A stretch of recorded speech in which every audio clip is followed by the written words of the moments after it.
Everybody who makes something really, really wonderful gets there through a process of making something that's really not that great to start with, and then slowly improving it, taking feedback, getting new ideas, and what I think is a process that's a little bit closer to the real world.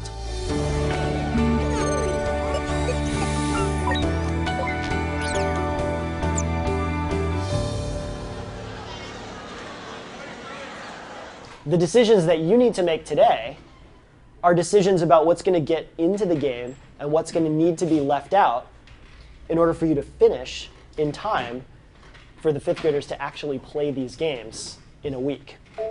Okay? And this project that they're working on right now is the biggest one of the year. They're making an educational video game for a particular fifth grade class that we went and visited at a local elementary school. Oh, it's when the corn pops up and it's ready to harvest. Do you have to actually activate on each one? And so we went and interviewed the students and got to know them and found out what kinds of music they listen to, what movies they like, the cartoon characters that they follow, the video games that they already play. Students also interviewed the fifth grade teacher and found out what the learning objectives are, the California state fifth grade content standards. And so by going there and really seeing what their classroom was like, we're sort of immersed into their world, and we understand that we're creating something for them. Why are we hitting the out of memory error? You've hit it. Images. Because of what? Too many images. Too many images, or the images themselves are too big, right? That's it. The software that we use is called Processing. And it's actually a project that was initiated at the MIT Media Lab. It uses the Java syntax. The thing that Processing provides is a built-in graphics library and a really easy sort of development process. So you don't have to compile in it, you just push play, and then your code immediately turns into something that's happening on the screen.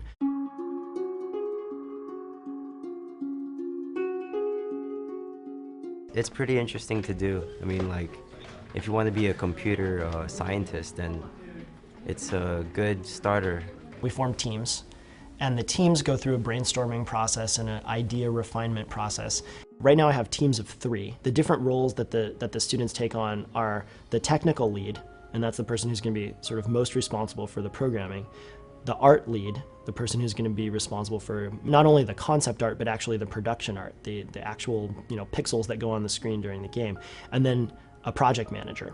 Half the map is going to be like a city, other half is going to be like a grass plain type of area. And I'm the project manager, which is basically telling these guys when the project is due, like what we need to catch up on, the schedule, what kind of pace we're going to be on. Instead of having there be a designated designer role, it's actually that everybody is the designer. I took like an image of a horse shrinking down, and then I remade it into a pixelated horse.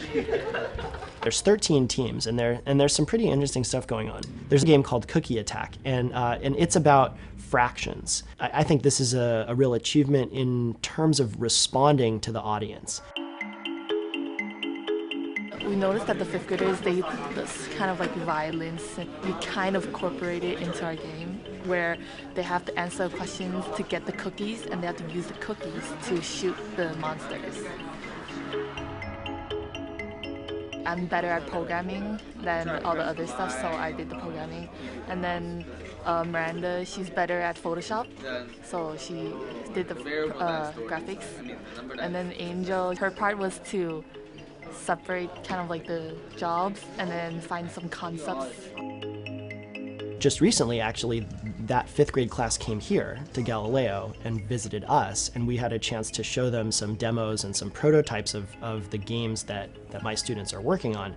And my students took that feedback to really help them shape their games. Was this the same thing? No, this is screen number 3. This one you exit M. No. Oh. I really want to know if they get bored of the game or if they're having fun with it, because it makes me feel happy if they like the game, but if they have some bad feedback, then I'd have to work on it some more, By doing a project that has a real audience, I think it provides a little bit more motivation to really put the effort into making it good. And that allows them an opportunity to find out that you don't just make something good the first time you try. And software that's running on computers, whether it's on your smartphone or on your desktop computer or on a website somewhere, that software dominates a lot of our reality. And so having some idea of how those things work, I think allows you to be just a more informed citizen.